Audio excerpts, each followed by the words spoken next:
Olá, galera! Vamos dar agora início à nossa quinta aula, certo? Aula 5 de português, tá bom? Vamos lá. O nosso tema é ortografia, certo? Muito bacana, né, esse tema. A gente vai aprender como é a escrita, certo? De algumas palavrinhas, né, do português. São muitas, mas algumas palavras a gente vai estar aprendendo como é a devida escrita, tá bom? Vamos lá. O que é ortografia? Vamos lá, saber a origem e o significado dessa palavra, né? A ortografia é um conjunto de regras estabelecidas pela gramática normativa para a grafia correta das palavras, certo? Ou seja, a grafia correta das palavras significa o quê? A escrita correta da palavra, certo? E o uso de acentos, da crase, dos sinais de pontuação, tudo isso está dentro da ortografia, certo? Então, tudo isso é o que a ortografia vem estabelecer, né? Essas regras da grafia, do uso de acento, das crases, dos sinais de pontuação, não é isso que a gente viu também já, esse tema, sinais de pontuação, foi isso? A origem da palavra grega significa orton, certo? Que, né, o significado é certo, correto, direito, exato, e grafia, né, como eu falei anteriormente, significa escrita. Isso, estabelecendo, portanto, padrões para a forma escrita correta das palavras de língua portuguesa, certo? Ó, a escrita correta das palavras de uma língua está relacionada tanto com critérios ligados à origem das palavras, isso significa o quê? A etimologia das palavras, né? Que a etimologia estuda a origem, né? Como que essa palavra foi criada, de onde ela veio e aí por diante, né? Quanto aos ligados aos fonemas, certo? Então, os fonemas, né, também vão influenciar na hora de definir como será escrita esta palavra, certo? O fonema significa os sons, né, das palavras, das sílabas, né? Fonológico, é isso? A forma de grafar, escrever as palavras é fruto de uma conversão social, ou seja, de acordos ortográficos que envolvem os diversos países em que uma língua é reconhecida como sendo idioma oficial. Então, tipo, de acordo com o tempo, né? Com o tempo, vai se apresentando essas convenções sociais, né? Isso, e vai surgindo os acordos ortográficos para que aqueles países que utilizam de determinada língua façam uso padrão das palavras, né? Da escrita daquelas palavras. Acordo ortográficos. O que seria isso? Quando falamos sobre ortografia, é preciso também refletirmos a respeito dos acordos ortográficos, certo? Envolvendo países cuja língua portuguesa representa o idioma oficial. O primeiro acordo foi realizado em 1931 com o objetivo de promover a unificação dos dois sistemas ortográficos, certo? Entretanto, não obteve êxito, ou seja, houve a tentativa, né? Mas na prática não conseguiu, né, ter o êxito, né? No Brasil, houve reformas ortográficas nos anos de 1943, 1945, 1971 e 1973. Em 1986, no Rio de Janeiro, houve um encontro de todos os representantes dos países lusófonos, certo? Ficando estabelecido o Acordo Ortográfico de 1986, mas também foi inviabilizado, certo? Ou seja, né, não conseguiu dar continuidade, né, a esse acordo. Teve mas não foi, não houve um vigor, né, no que se diz ao uso estabelecido, certo, a este acordo, né? E o que seriam esses países lusófonos, né? Lusófonos são os países que falam a língua portuguesa. Então, todos os países que falam a língua portuguesa estabeleceram um acordo ortográfico, né? O último acordo, né, ortográfico entre os países lusófonos entrou em vigor no dia 1º de janeiro de 2009.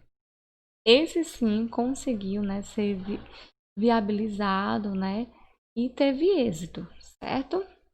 Aqui eu coloquei os países lusófonos, né, os países que falam a língua portuguesa, tá bom? É Angola, o Brasil, Cabo Verde, Guiné-Bissau, Moçambique, Portugal, São Tomé e Príncipe, Timor-Leste, Guiné Equatorial, certo? Vamos em frente. O uso dos porquês. Então, a primeira regrinha que a gente vai estudar, né, dentro da ortografia, vai ser o uso dos porquês, né, que é tão falado e tão complicado, né, de diferenciar, né? Mas nós vamos esclarecer algumas dúvidas aqui de vocês quanto ao uso desses 4 porquês, tá bom? Ó, como eu falei, né, existe 4 tipos de porquês. O porquê separado sem acento, o porquê junto sem acento, o porquê separado com acento e o porquê junto com acento, que são empregados da seguinte forma, né? Primeiro vamos lá, ao porquê separado sem acento. Esse é o mais utilizado, certo? Porque ele é utilizado em perguntas, então a gente usa demais este porquê. Acredito ser o que a gente consegue mais fazer o uso dele corretamente. É esse primeiro, certo? Que é o porquê separado, sem acento. Ele sempre será utilizado em perguntas, tá bom? E início de pergunta, certo? Sempre no início da pergunta. Vamos ao exemplo. Por que não voltamos para casa? Entendeu? É uma pergunta e iniciou com porquê. Então você não tem dúvida de como é que se escreve, certo? É uma pergunta no início, né? Então você irá escrever porquê separado e sem acento, tá bom? O porquê junto e sem acento é utilizado em respostas, certo? Então sempre que vou responder, eu irei responder com o porquê junto, mas sem o acento, tá bom? Vamos ver o exemplo, né? Ó. Porque agora não temos tempo. Você viu que é uma resposta, né? É a resposta até da pergunta. É a resposta até da pergunta anterior, né? Ó. Por que não voltamos para casa? Porque agora não temos tempo. Viu? Então, sempre que for resposta, é um porquê junto e sem acento. Agora, o porquê separado, mas com acento. É utilizado em perguntas no fim das frases. Tá vendo a diferença desse, né? Que também é separado, né? Ó. Esse também é separado, só que sem acento. E esse separado com acento. O primeiro, utilizado em perguntas, no início. O segundo, utilizado em pergunta, no fim das frases. Tá vendo? Se o porquê está no fim da frase, né? E está sendo utilizado em perguntas, então eu já sei que vai ser um porquê separado e com acento, tá bom? Vamos ao exemplo. Você não gosta dessa matéria? Por quê? Entendeu? Ao invés de fazer por que você não gosta dessa matéria, né? A pessoa utilizou o porquê no final da frase. Então, se eu vou utilizar no final da frase, eu irei colocar separado e com acento, tá bom? Então, você não gosta dessa matéria? Por quê? Ok? Vamos ao último, certo? Porque junto e com acento. O porquê junto e com acento possui o valor de substantivo e indica o motivo, a razão, certo? Ou seja, ele sempre vai apresentar um artigo antes dele. E esse artigo estará dando esta característica ao porquê de substantivo, certo? Devido ao artigo, ele ganhará esta característica de substantivo. Bom, vamos ao exemplo. Gostaria de saber o porquê dele não falar mais comigo. Entendeu? Viu aqui, ó, o artigo o. Esse artigo o substantivou a palavrinha porquê, certo? Gostaria de saber o porquê dele não falar mais comigo. Então, gostaria de saber o motivo, a razão, a circunstância, né? Dele não falar mais comigo. Então, sempre que está neste sentido, eu vou, né, estar utilizando o porquê junto e com o acento, beleza? Vamos em frente. Agora vamos estudar essa regrinha, certo? Do mas com i e do mas sem a letrinha i, tá certo? Existe diferença, tá bom? Vamos lá. O mas e o mas são duas palavras que têm um som parecido. No entanto, são utilizados em contextos distintos. Confira abaixo a diferença entre elas e suas regras de uso. Certo, gente? Então, apesar do som ser bem parecido, existem regras diferentes na utilização dessas duas palavrinhas, tá bom? Vamos lá ao exemplo. Primeiro, ao exemplo de mais com i, tá bom? A palavra mais com i possui um antônimo o menos, certo? O que é antônimo? É aquilo que é o contrário, certo? Mais, menos. O contrário de mais é menos. Então, sempre que você for utilizar esse mais que está significando o contrário de menos, certo? Então, ele será com o i, tá bom? Ó, nesse caso, ela indica a soma ou o aumento da quantidade de algo, certo? Ou seja, quando você tem várias quantidades daquilo, ou quando eu estou somando, certo? Somando duas coisas distintas dentro de uma frase. Então, garrafas mais sacolas, né? Então, essa soma, quando eu boto mais, isso é uma soma, né? Então, eu utilizarei do mais com i, tá bom? Também a questão de aumento, né? Existe mais cadeiras do que mesa.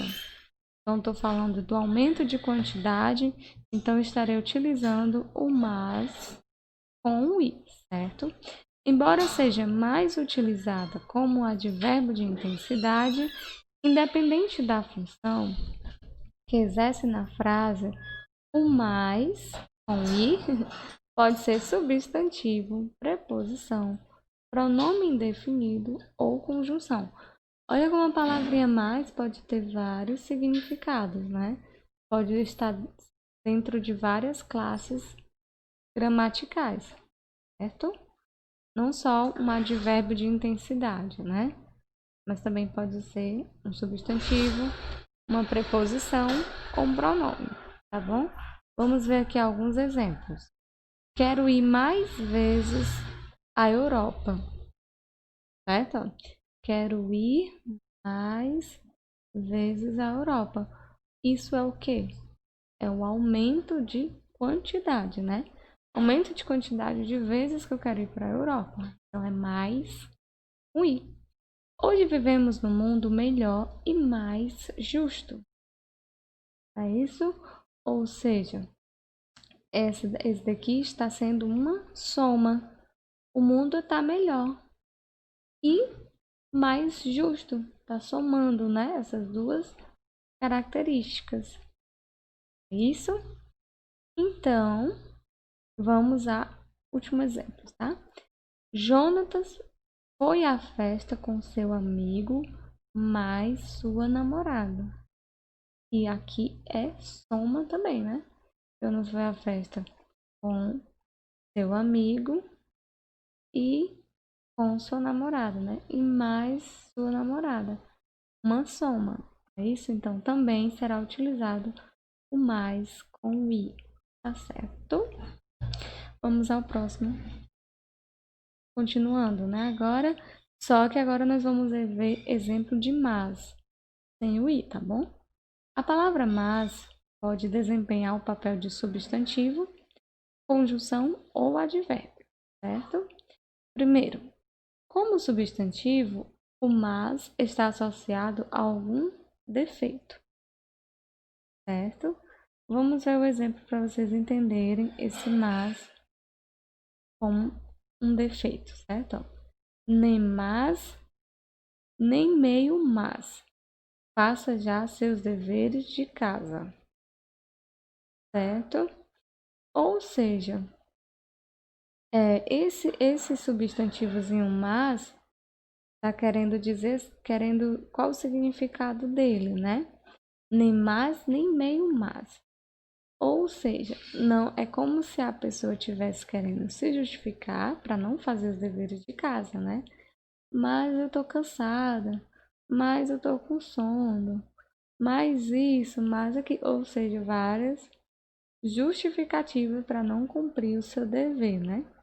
Aí na frase diz, nem mas, nem meu mas. Ou seja, nada vai fazer você deixar de fazer o seu dever. É isso?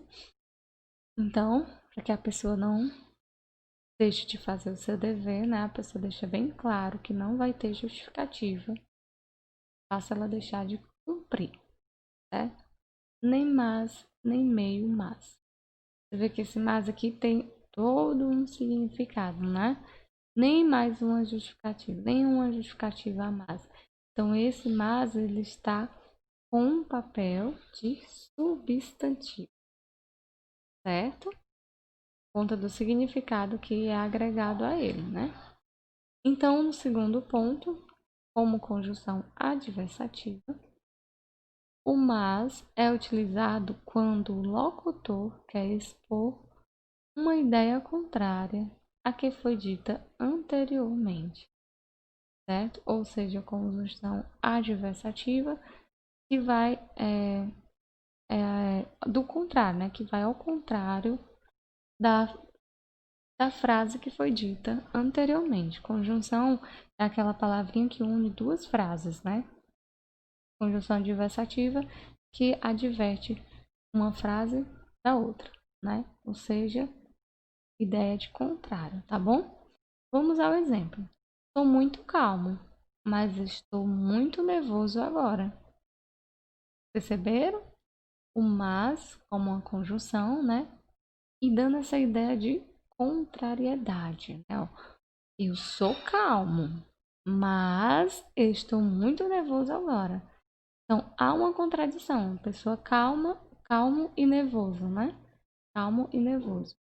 Então, quando dá uma contradição da frase, né? Quando apresenta essa ideia contrária da frase anterior, sempre vai utilizar o mas sem o i, certo? Estou muito calmo, mas estou muito nervoso. Gosto de sorvete, mas estou com frio, né? E aí vai, né? Vários e outros exemplos que você pode fazer, pode perceber a contrariedade, né, de uma frase para outra, certo? Então, sempre que tiver essa ideia de contrário, você utilizará o mas sem o i, tá bom? Nesse caso, ela possui o mesmo sentido de porém, todavia, contudo, entretanto, contanto, que e etc. Né? A gente poderia substituir aqui, eu sou muito calmo, porém estou muito nervoso, né? Você vê essa ideia de contrário, né? Então, sempre que você puder substituir por porém, todavia, contudo, Então, você utilizará o mas sem o i, tá bom? Terceiro exemplo, como advérbio. O mas é empregado para enfatizar alguma informação. Por exemplo, ela é muito dedicada, mas tão dedicada que trabalhou anos vendendo doces. Entendeu? Então, como esse mais está com a função de enfatizar o quanto que ela é dedicada, né? Ela é muito dedicada, mas tão dedicada que trabalhou anos vendendo doce, né? E você vê que o mas está pertinho do verbo tão, né? Verbo ter, né? Mas tão dedicada, mas é tão dedicada, né? Esse tão aí significa também dá essa ideia de muito, né? Muito dedicada. Então, ela é muito dedicada, mas tão dedicada que trabalhou anos vendendo doce, né? Então, realmente, esse mais com a função de advérbio, né? Pertinho do verbo, é dar essa questão de enfatizar a informação, tá bom? Então, sempre que vocês verem numa frase, num texto, o mas com a função de enfatizar a informação, também vocês não irão colocar a letrinha i, certo?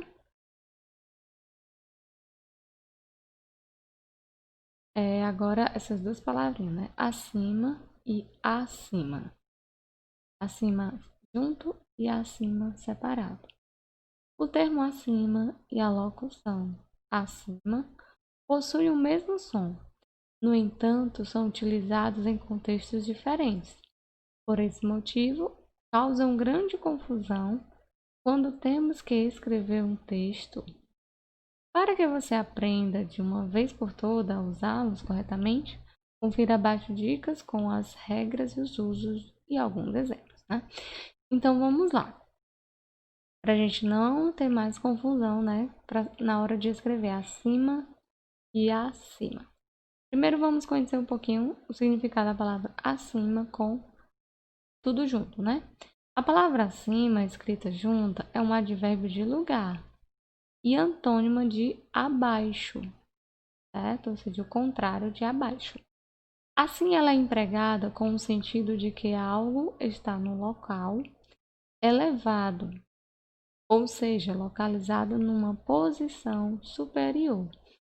Então, eu vou utilizar acima sempre para falar que algo está em um lugar alto, elevado, numa posição superior, certo? Exemplo: hoje estacionei o carro mais acima, ou seja, numa rua mais acima, né?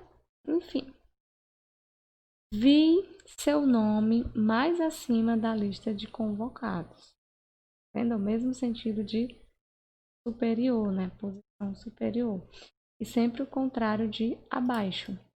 Sempre que eu vou falar, utilizar esse termo, né? Essa locução acima, com sentido contrário de abaixo, sempre será junto, tá bom? Nosso apartamento está acima do seu. Essa cidade está acima do nível do mar.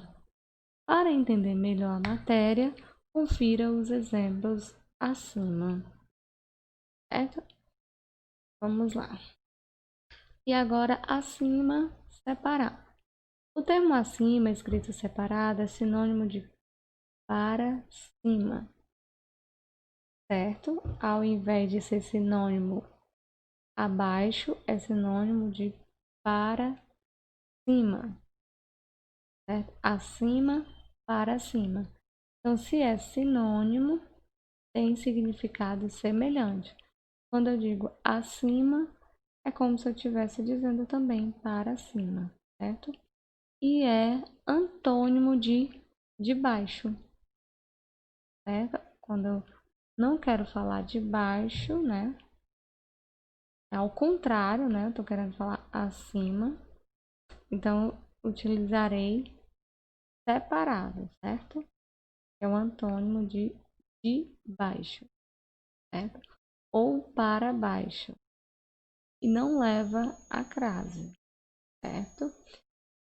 Ele significa que algo está no alto ou no topo, sendo formado pela preposição a mais o substantivo cima.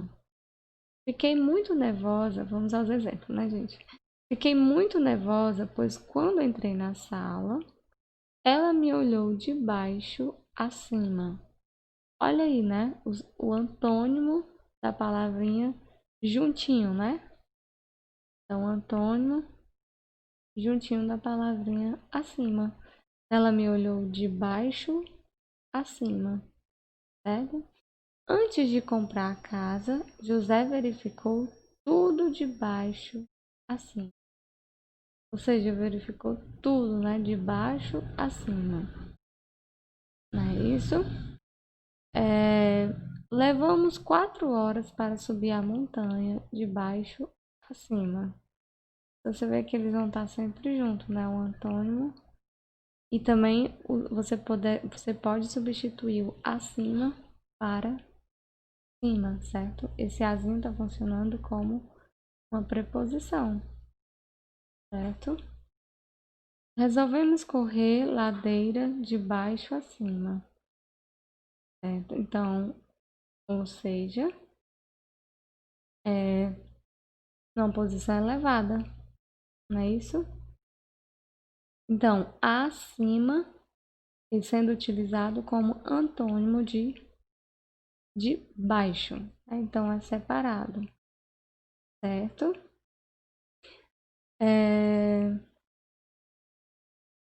O elevador subiu de baixo a cima em poucos segundos, certo? O elevador subiu de baixo a cima em poucos segundos. Mais uma vez, né? O antônimo de baixo. Então, sempre que eu for utilizar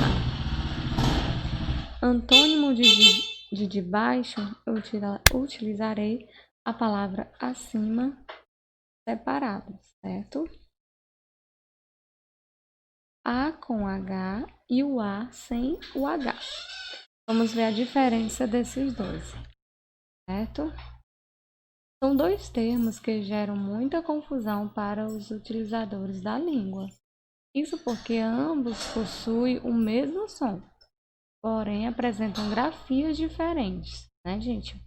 Aqui você vai encontrar explicações, exemplos de quando você deve usar cada uma delas. Vamos lá. O A com H, né?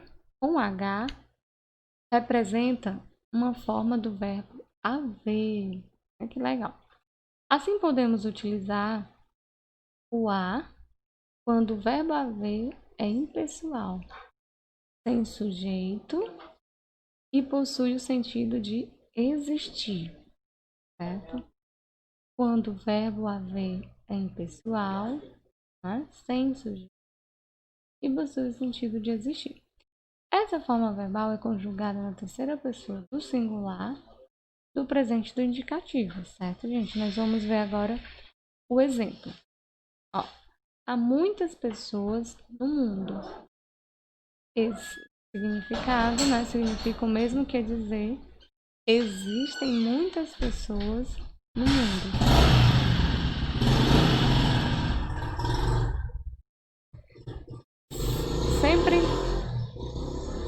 Sempre que houver, né? Sempre que houver esse significado, né, de haver, de existir, eu vou utilizar o A com H, certo? Sempre que eu puder substituir por existir ou algo que fale, né, sobre o passado, né? Então, eu vou utilizar o A com H e com acento gráfico. Utilizar com o acento gráfico, né, Zinho? Certo? Observação. Mesmo que a frase esteja no plural, o A permanece no singular. Isso é muito importante, viu, gente? Sempre eu utilizarei o A com H e com acento agudo, né? No singular, tá bom? Vamos aos exemplos, né? Mais exemplos. Há muito erro nessa prova, tá vendo? De significado que o quê? Existe muito erro nessa prova, né? Agora, a mesma frase no plural. Há muitos erros nessa prova, entendeu? A palavra A continuou do mesmo jeito, a mesma grafia, não mudou, tá? Tanto no plural como no singular. Também utilizamos o a em frases que expressam tempo passado e, nesse caso, podem ser substituídos pelo verbo fazer ou ter, né? Como eu estava falando, quando tem o significado de haver, de existir, ou quando fala sobre tempos passados. Ó, há muitos anos que não vejo o Miguel. Faz muitos anos que eu não vejo o Miguel. Tá vendo? Deu para substituir o verbo faz? Há muito tempo que não comia doce. Tem muito tempo que não comia doce. Verbo ter, né? Tudo relacionado ao passado. Estive nos Estados Unidos há um ano atrás. Também relacionado ao passado, né? Ah, que bom te ver por aqui. Esse aqui, né? Você vê que ele é diferente, né? Ele nem é o A sozinho e nem é o A, né? O H e o A, né? Que é o sentido de haver, de existir, sentido do passado, né?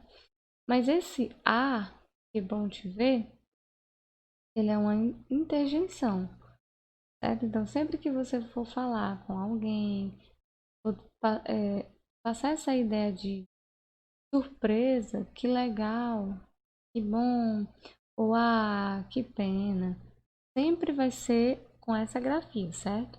Nem é o H e o A e nem é o A sozinho. É o A e o H depois, tá bom? Seguir.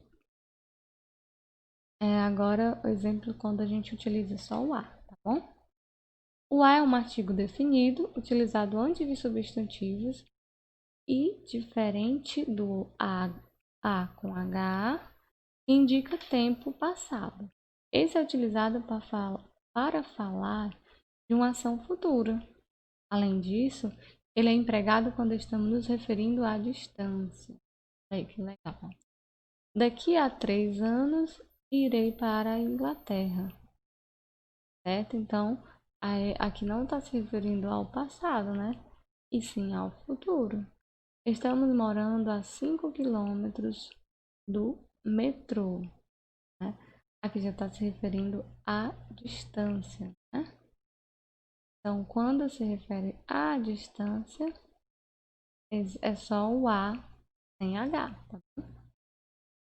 Vamos aos exemplos aqui. Não, empregada antes de alguns verbos que indicam sentido de ir, voltar, etc. Semana que vem vou à Europa. A gente viu o A sozinho, sem o H, porém com uma acentuação, né? Que se chama crase, né? A crase sempre é como se fosse o acento agudo, só que ao contrário, tá bom? E a crase a gente utiliza quando o A está com função de duas, como é que eu posso dizer? Quando o A está com função de dois termos gramaticais. Qual seria esses termos gramaticais? Quando ele está com função, agora essa palavra veio, quando ele está com função de dois termos, né? Que é a função de artigo e a função de preposição. Certo? Quando A funciona como artigo e preposição, ele é utilizado a crase. Certo? Ó, semana que vem vou à Europa. Certo? Se eu colocasse uma palavrinha masculina, eu ia ter que usar o artigo. Ia ter que usar o artigo ao, né? Ó, semana que vem vou aos. Semana que vem vou ao Japão. Então, semana que vem vou ao Japão. Né? Então, a palavra masculina ficou um artigo, é isso? Como é feminina, então ficou o a com função de artigo e o a com função de preposição, certo? Para acompanhar o substantivo. É por isso que ele foi acraseado, certo, gente? Eu sei que é um pouquinho complicado essa utilização da crase, né? Mas a gente vai buscando informação, buscando. Sempre que você tiver uma dúvida, você tenta substituir por uma palavra masculina e se o artigo ficar ao invés de então significa que quando escreve uma palavra feminina, aquele azinho será craseado, certo? Ao invés de dizer, né, semana que vem vou o Japão, né? Se for vou o Japão, seria só um artigo, né? Então, vou ao Japão é artigo mais preposição, certo? Segundo, ó, utilizada antes de palavras femininas, por sua vez, antes de palavras masculinas, não se utiliza a crase, tá vendo? É justamente isso que eu estava falando. Antes de palavras masculinas, não se utiliza a crase. Fomos à praia esse final de semana, certo?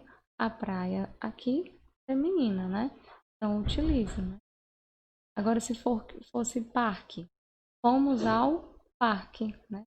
Não é fomos o parque, não daria certo, né? Fomos ao parque esse final de semana. Então, você vê a junção, né? O artigo ao, a junção de preposição mais artigo. Quando você bota uma palavra feminina, é como se fosse dois A junto. É para a gente escrever dois A junto, que ficaria estranho, a gente bota apenas um A e bota a crase, para identificar que aí tem um artigo e uma preposição, entendeu? Continuando. Empregado nos pronomes demonstrativos, né? Aquele, aquilo, ela. Então sempre tem artigo, sempre tem crase também, né? Escreve o azinho com a crase. Não devemos voltar àquele lugar no verão. Tá vendo? O quarto, usado em locuções adverbiais, prepositivas e conjuntivas, tais como à medida que, às pressas, às vezes, à tarde, à noite.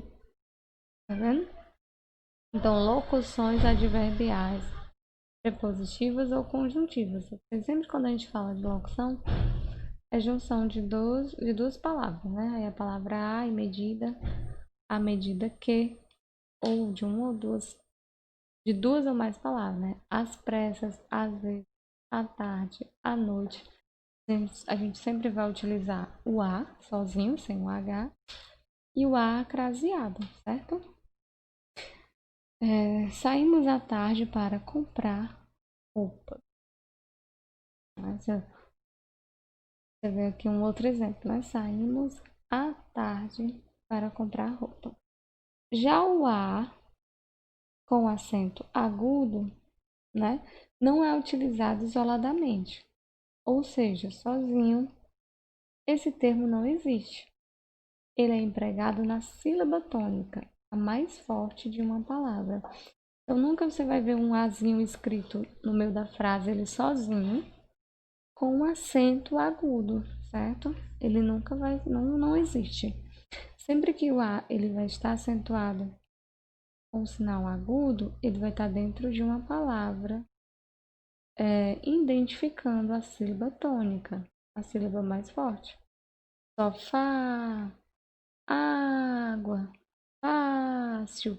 Sempre que eu leio uma palavra para me identificar onde é o acento, só eu fazer como se eu fosse gritar essa palavra, né? Falar gritando, arrastando. E eu sempre vou. A palavra mais. A sílaba mais forte vai ser na que eu demorar mais falar. Sofá, entendeu? Água, entendeu? Isso é uma ótima dica para você descobrir onde será o acento da palavra, né? Quando você tiver dúvida. Aí você finge que vai gritar a palavra e aí você vai ver onde você está demorando mais a falar. E lá, nesse localzinho que a gente fica mais esticado, né? é a sílaba tônica da palavra, é onde será acentuado, tá bom? Para finalizar, a gente vai ver agora essas duas palavrinhas, traz e traz, tá bom?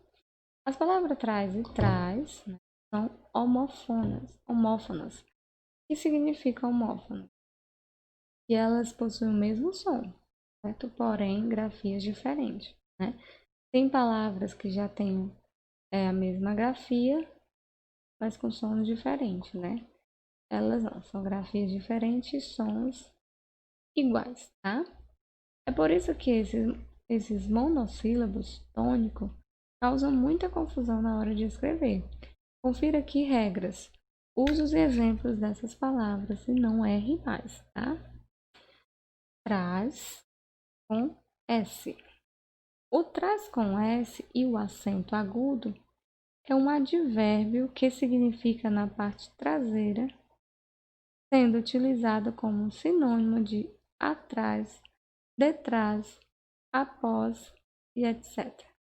Né? Então, sempre que eu falo trás, eu vou estar referindo à parte traseira, a parte de trás de alguma coisa, de um carro, de uma casa, enfim, de algum objeto. Trás, estou me referindo à parte de trás, certo? Não, que é a palavrinha de trás. Né?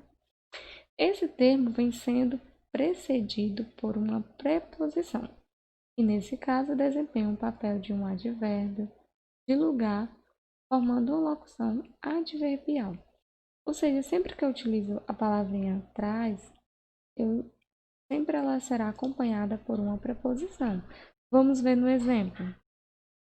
Não olhe para trás enquanto dirige. Tem a palavrinha atrás e a preposição para, tá vendo? Depois da bronca, ele não saiu de trás da cortina.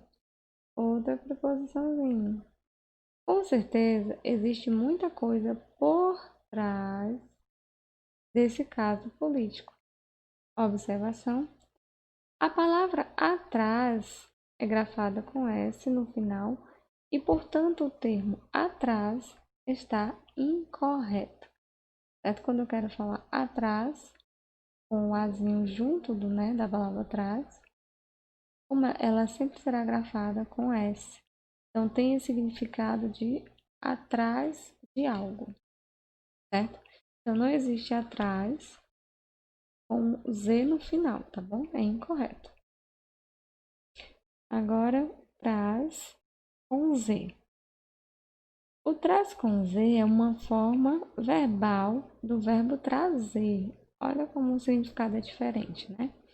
Que significa transportar, levar, conduzir, encaminhar, ocasionar, oferecer e etc. Essa forma é conjugada na terceira pessoa do singular do indicativo ele ou ela traz e ainda na segunda pessoa do singular no imperativo traz tu, certo? Vamos aos exemplos. Todos os dias Joana traz sua marmita. Tá vendo? Traz no sentido do verbo trazer, né? Traz a comida dela na marmita. Dinheiro não traz felicidade. Quer dizer que o dinheiro não vai trazer, não vai dar felicidade para ninguém. Né? Traz o guarda-chuva, pois está chovendo. Mais uma vez, no sentido de trazer algo, né? Então, não é com S, com Z. Sempre que vocês verem que o significado é de trazer algo, você lembra da palavra trazer. Trazer não é com Z, então traz será com Z, entendeu? Observação: uma dica para verificar se o uso desse termo está correto é substituindo por verbos relacionados, por exemplo, levar. Né? Ó, leva o guarda-chuva, pois está chovendo.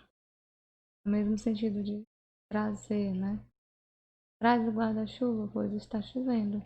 Então, sempre que eu puder substituir por levar, por trazer, será com Z, beleza? Agora, algumas palavrinhas que a gente às vezes pronuncia errado e na hora que vamos escrever também escrevemos a escrita errada, né?